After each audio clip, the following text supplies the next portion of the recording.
Here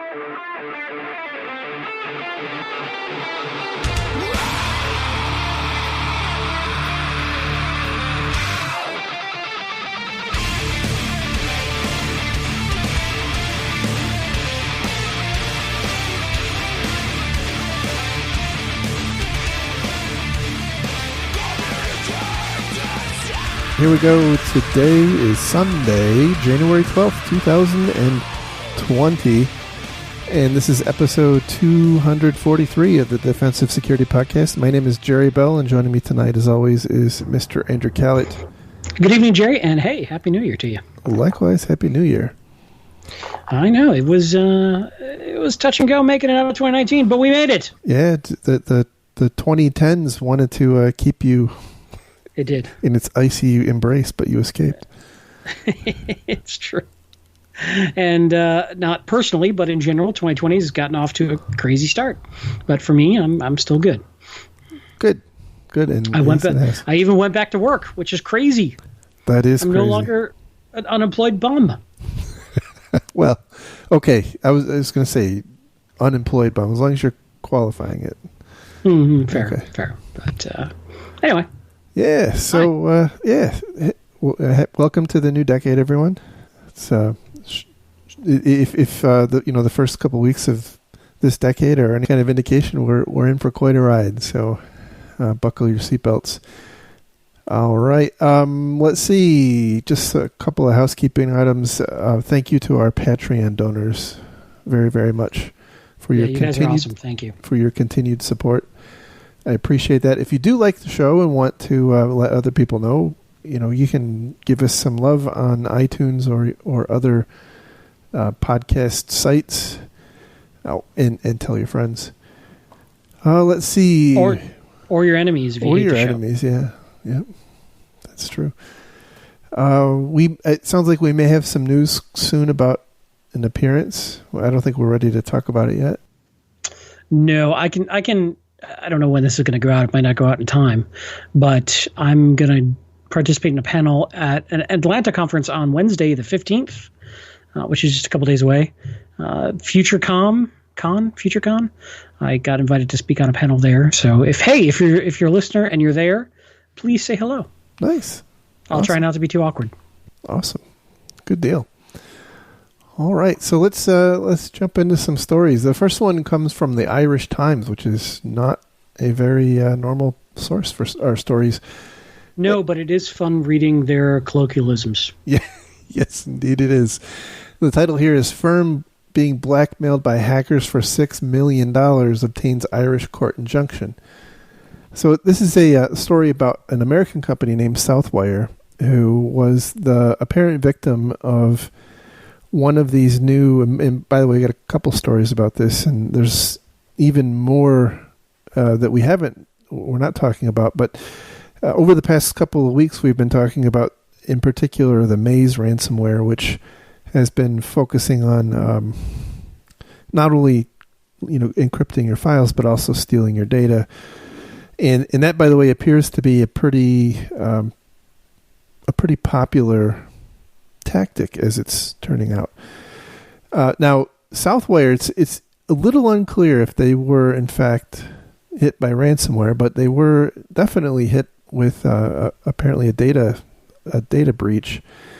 And the actor here has been, again, as the title would lead you to believe, is asking for $6 million in order to not release this data. And now it appears that some amount of data has been released on a website, and that's what this story is all about. And actually, the reason I wanted to cover this one is it's kind of a novel thing. I've not actually, I can't say that I recall this sort of a tactic by a victim before.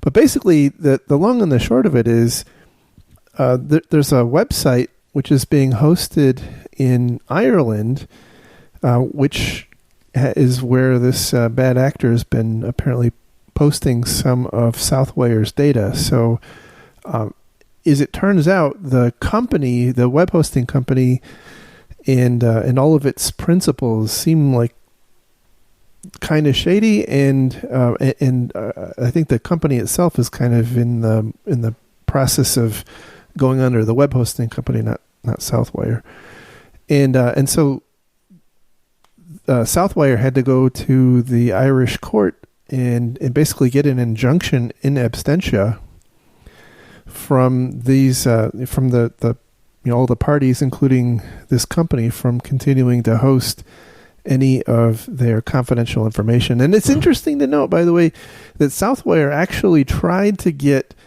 their name redacted from all the court filings, so that you couldn't tell who was the victim. Yeah, because I'm now immediately curious what they have posted that they don't want us to see. The Streisand effect is in full force. Yes, absolutely. But this is, like you mentioned, this new tactic we're seeing more and more, which is not just, hey, we're not going to let you ever get your files back. We're going to start leaking them if you don't pay us. Yeah. Which is kind of harsh. Indeed. And, it kind of leads me to wonder if we're going to see the same kind of arms race in the wake of these data breaches and the subsequent posting that we've seen in So you're thinking that, like, the companies will just start leaking their own information first? Well, I mean, that's a strategy. Like faster? That's a strategy. Right? Who can leak it first wins? We've had the best data breach ever. No data breach has ever been as... No. Our breaches are so fast. How fast are they? So, no, I'm wondering if some of the tactics that have been used in fighting copyright infringement for music and movies, where they go after domain names and IP addresses, and getting ISPs actually disconnected from the internet. I'm wondering if we're going to see that sort of thing start to play out. I mean, you could kind of see, at least I can kind of see, that's where this could be headed. Yeah, but that's very simple to avoid just by doing a BitTorrent or. No, I agree. Throwing it out on a Usenet or on any of the various mirror sites that are, that's trivial to get around. Yeah, well, I mean, so it went for sharing music, right? It didn't stop people from taking those tactics for their. I always suspected you were a LimeWire kind of guy.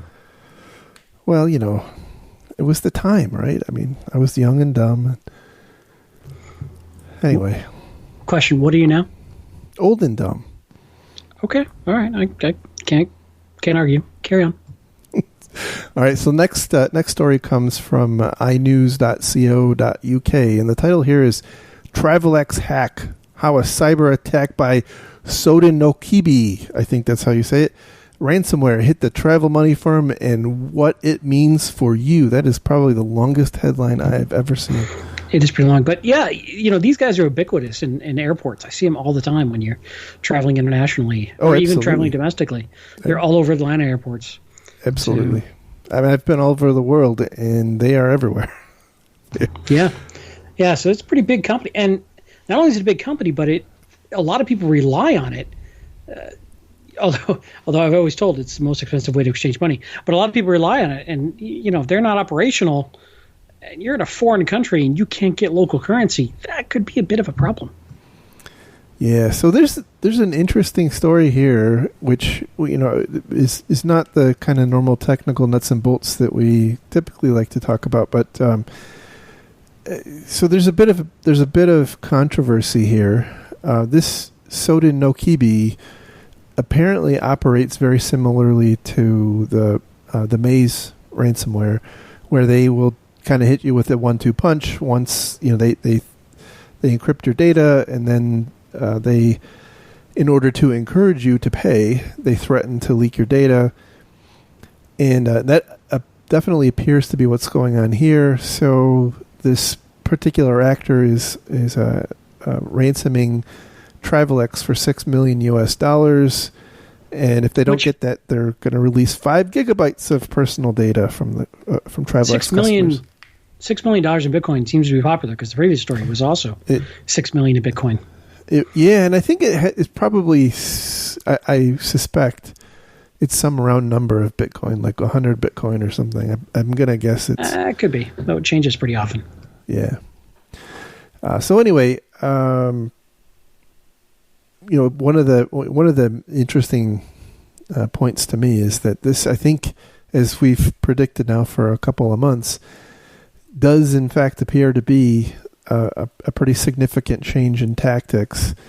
It's no longer just about encrypting data. It's now actually about, incentivizing you to pay by threatening to release your data. Now, what's really interesting about this particular case is that, Travelex has customers all over the world. In this article, they point out that they have 1,200 locations, 1,000 ATMs, and they operate in 70 different countries, many of which are in Europe, who is subject to the GDPR. And so there's some back and forth about whether or not Travelex has notified the UK Information Commissioner's Office. The Travelex apparently says that they have, and the ICO says that they have not, which could really be interesting. Now, by the way, they don't really. Oh, go ahead. Maybe the bad guys could release the evidence of them contacting. That's a good idea if it's not already encrypted. But it is a good. Yeah, I like the way you think. So anyway, I've done a little bit of research on this Soda no Kibi, and there's not a lot of detail about the methods that are being used to propagate it. Apparently, it is the successor to GandCrab. That apparently has shifted over to this particular Soda no Kibi strain of ransomware. So anyway, the long and the short of it is, number one, obviously backups are still really important, as we're going to talk about in a couple of minutes, but that's no longer the end. The bad guys are really, really pushing the envelope on monetizing their intrusions. Yeah. The only frustrating thing about these articles to me is we don't have any information whatsoever about how the original ransomware gained a foothold, which is what I find useful to figure out how to defend against it. Yeah. So, roll a dice. It's phishing or OpenRDP. Or lately, OpenCitrix. Well, yeah, okay. OpenCitrix. Fair enough. In the last week. Yeah. So, which by the way is a good segue to something we wanted to talk about. Don't have a story handy to reference, but there is in the wild right now a active and unpatched Citrix, NetScaler, and ADC vulnerability. It's nasty. There's proof of concept code out in the wild. It's very, very automatable. Again, there is no patch. Citrix, for their part, on their website, they have posted some steps you can implement. It's configuration changes to mitigate the vulnerability. I don't know what kind of functionality, if any, you lose in the aftermath of implementing that. But holy cow! It's not a great mitigation from what I hear, but it stops some of it. And not only is there proof of concept out there, we're seeing actual exploit activity in various honeypots and such. Yeah. So it's actively being exploited, and it's nasty because it's full remote access. And usually Citrix farms have really good access internally. So it's a pretty scary exploit, I think. Yeah, I mean, we're probably at the point now where we're approaching the point where if you haven't implemented the mitigation and you have these things at the edge of your network, you probably ought to proceed with the assumption that you've been compromised and act accordingly. Yeah, because this is one of those that it breaks all of our traditional recommendations for perimeter edge security. Doesn't matter if you have two-factor, doesn't matter if you authenticated the machines with certificates. None of it matters because this is a code exploit against the box itself, which is set up to listen on the edge for remote folks coming in. So, it's tough. Maybe hide it behind your VPN. So they've got to authenticate to the VPN before they get to Citrix. But a lot of companies have those Citrix servers wide open to the internet, trusting that perimeter security of the Citrix box, which I'm not judging poorly here, but here's a great example of when that gets popped, it's nasty. Now, I just mentioned hiding behind a VPN. We've had the same thing happen to VPNs. Pulse Secure had a bunch. An exploit. Yeah. Right? So again, that's not a magic fix either, but it bears some thinking about as you're deploying these critical perimeter resources. What if it gets popped? How do you contain it? How do you know? If it's they get on the Citrix box and then just have carte blanche inside your organization, or they get on the VPN and have carte blanche, that's pretty scary. I mean, you might want to treat those as still fairly untrusted. Is my thoughts, but that could be a real pain in the butt, and it's not something you can implement quickly. It's kind of last week. We didn't do a show last week because of the holidays and all, but the suspicion was Iran was about to launch a bunch of cyber attacks. As far as we know, they didn't, by the way. And everybody was running around writing articles and talking about how do you prepare for Iran? And it's a valid question. I'm sure a lot of executives are asking that question, but I'm screaming into the void. It's probably too late. Everything that you'd want to do would take probably weeks.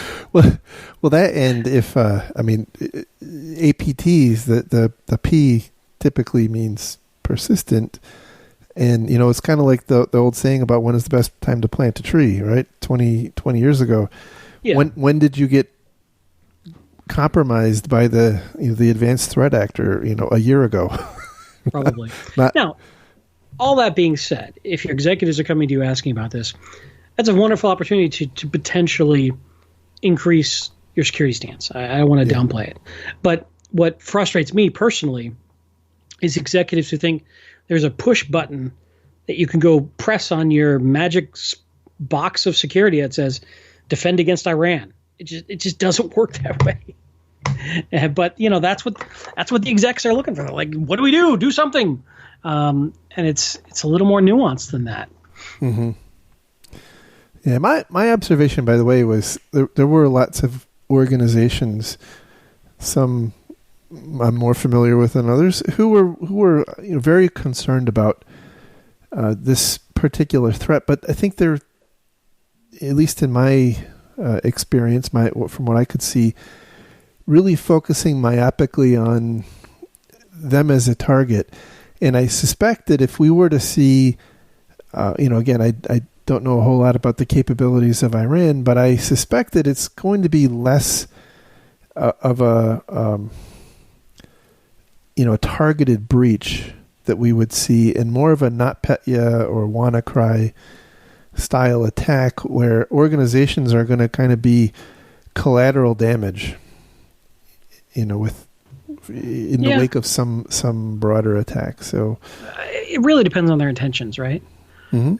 You look at some of what Russia is up to, is they appear, to the best of our knowledge, to have run a campaign of disinformation and controversial postings on various social networking sites to drive Americans to fight. That's not what our traditional model of what is the motivation behind an attacker. Didn't contain that one, really. Right. So it's sometimes tough to predict what a nation state is up to or what their long-term plans are. Right. So anyhow, while we're talking about imminent vulnerabilities, we should say that we are 2 days away from Windows 7 being end of life. So, yeah. Now, does that apply to corporations and personal and everybody, or can you pay more to keep going? I think it's home. I think it's primarily home. I think you can continue to pay for some number of years, but it gets, as with most things Microsoft, progressively more expensive as you go. Look, you can have my Windows 95 box when you pry for my cold dead hands. The grand irony is nobody's doing anything, like nobody's attacking Windows 95 anymore. No, that's true. It's probably one of the most secure things you got out there now. That's why I run OS 2. That's right. Which was a fun little operating. Anyway, I'm just being nostalgic now. All right. Next story comes from securityaffairs.co, and the title is Microsoft published an interesting analysis of RDP brute force attacks that targeted the 45,000. Oh my gosh, that's a crazy, badly worded headline. Anyway, so this article is about a study released by Microsoft, and the kind of the headline number is that 0.08% of RDP brute force attacks are successful, which doesn't sound like a huge number, but it kind of says to me that, it's almost imminent. And when we're talking brute force here, are we talking just randomized, proceduralized, try A, then try AA, then try AA, or are we talking, here's a list of passwords that have been captured from other breaches that have been dumped on the internet. We're going to try all these common passwords. It doesn't actually say, but I would put a good bit of money on the latter. Yeah, that makes more sense to me. Credential stuffing and whatnot is very. I mean, look, why would you do kind of the iteration-based attack when you just take the RockU password list and right? Hey, you know what else I stuffed? Oh, jeez, a turkey. You shouldn't call your mom that. Oh, she doesn't like that. Oh my gosh. So anyway, my mom's not doing great, by the way. So you're hurting me here. I'm sorry. Now I feel bad. I'm just kidding. Now I don't feel bad. That was pretty funny though. Anyway. See, just keep crying wolf. True. It's true. It'll bite me. So anyway, they not an incredible amount of detail here, but I have personally observed RDP being exposed to the internet as a major problem. It is. I actually was surprised at how low Microsoft is saying the effectiveness of this is. But keep in mind that's kind of an aggregate across a very large population, and so your specific mileage may vary. Yeah, but it doesn't need to be high success rate because it's a matter of success for time. Correct. And it's an automated attack, so right. You just let your box run. Right. And it rings the bell every now and then. Right. I did think it was interesting they talked about how they did it low and slow and how they were trying to avoid detection. And, there's some interesting stats in here about, how long it typically lasted. Most lasted about, less than a week. But who knows? It depends on how bad they went in.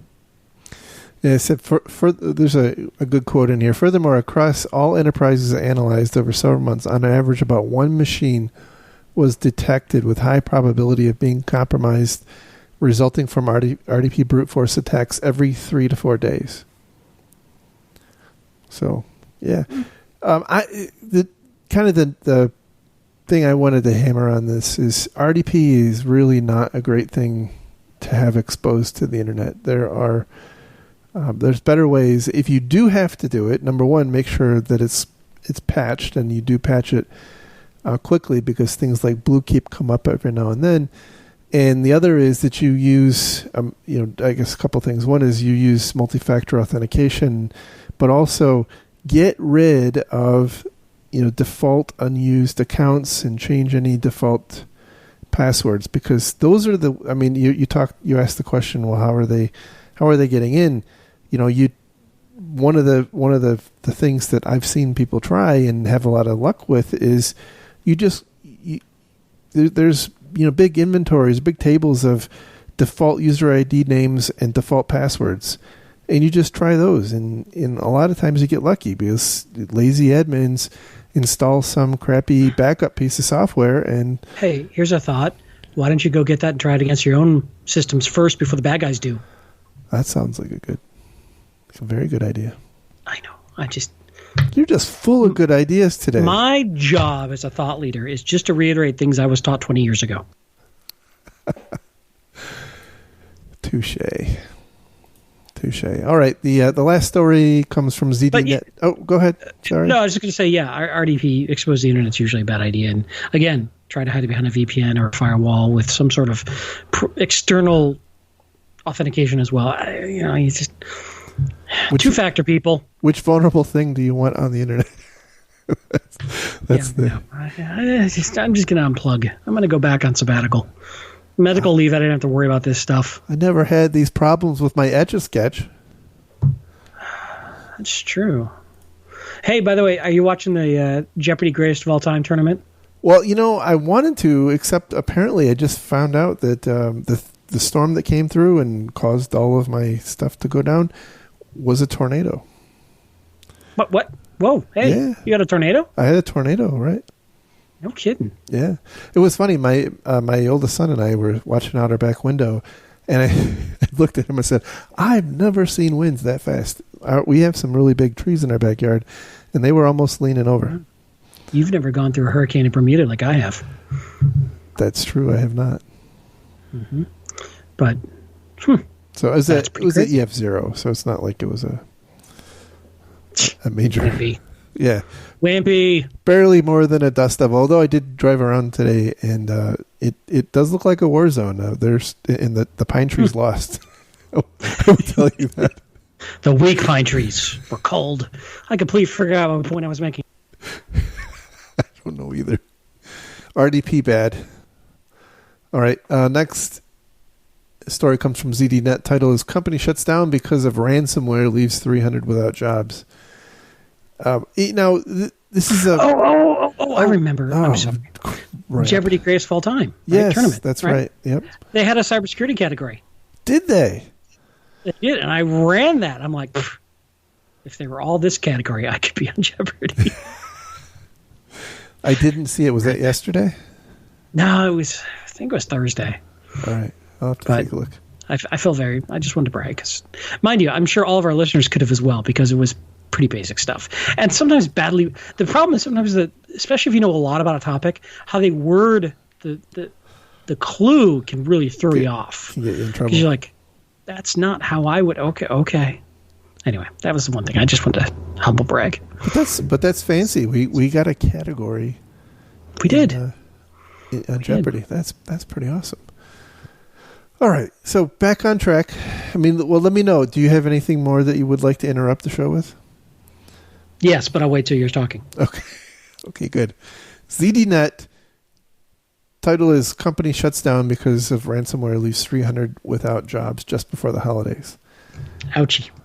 So company's name is the Heritage Company. They are a telemarketer. I'm a little torn because the world is not necessarily worse off without another telemarketing company. But we just lost all our sponsorships from telemarketing companies. Good job. But it is really unfortunate for the 300 people. Now, apparently this announcement went out to the employees just before Christmas, and the employees were told, we're probably not going to be back in business, so you should go and find other employment. But what's really interesting, and is kind of subtle in here, and I don't fully understand this, is the ransomware attack apparently happened back in October, and the employees who were notified just before Christmas said that they were completely unaware that there was a ransomware attack. And I don't know how you put those things together. How impactful could it have been?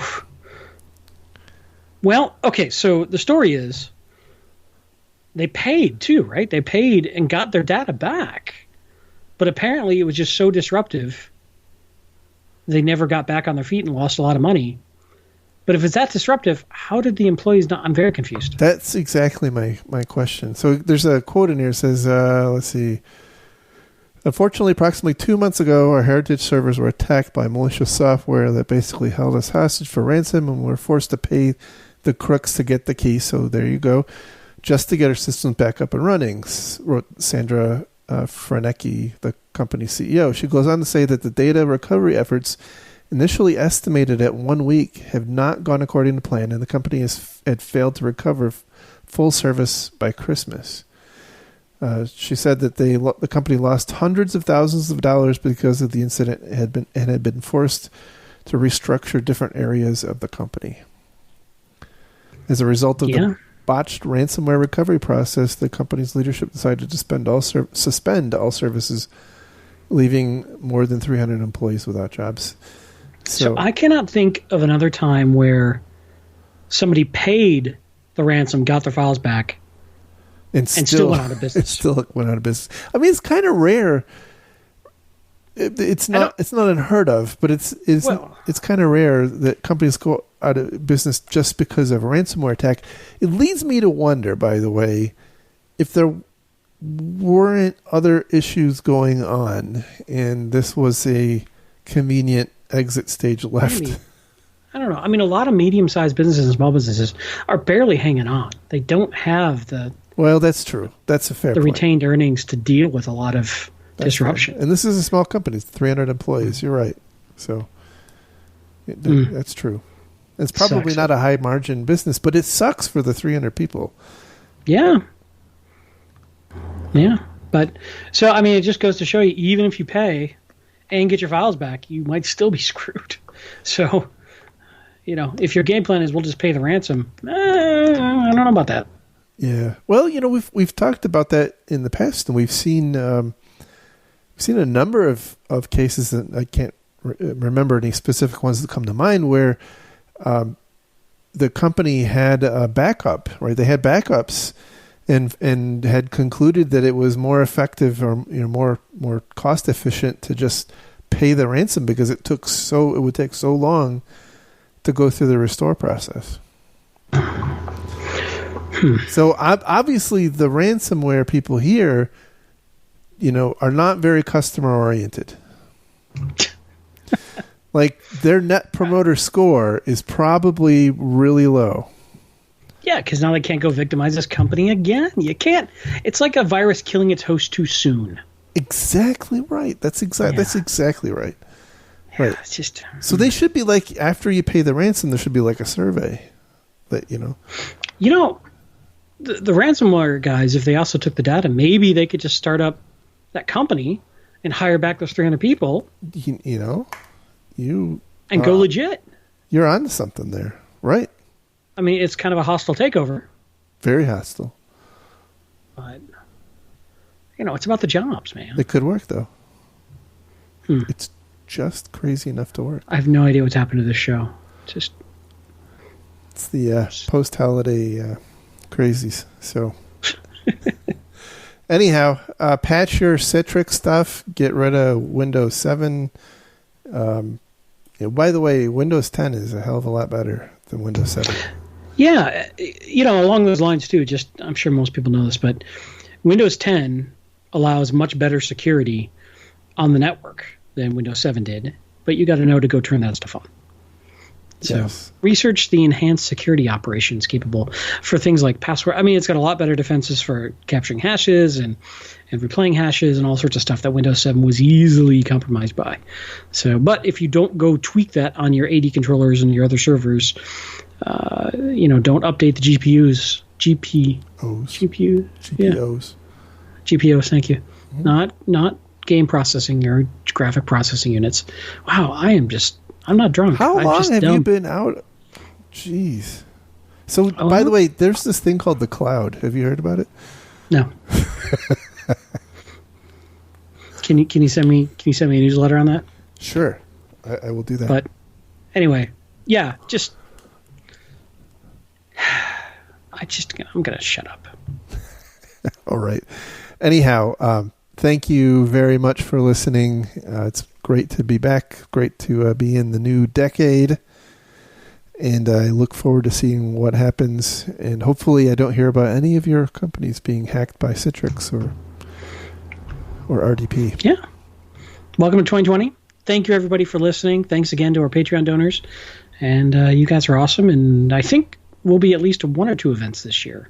I believe. Yep. You and I. So as we get those confirmed, we'll let you know, and we can have awkward shoe staring contests. Very true. We will post, at least I will post, since I'm a major introvert, I will post pictures of my shoes so that you can all recognize me. Yes. It's a good plan. Or actually, I would need pictures of everybody else's shoes so that I can recognize them. Anyhow. Say goodnight, Gracie. Totally botched that one. Yep. Good night, Gracie. Thanks, everyone. Have a great week. See you. Bye-bye. Bye.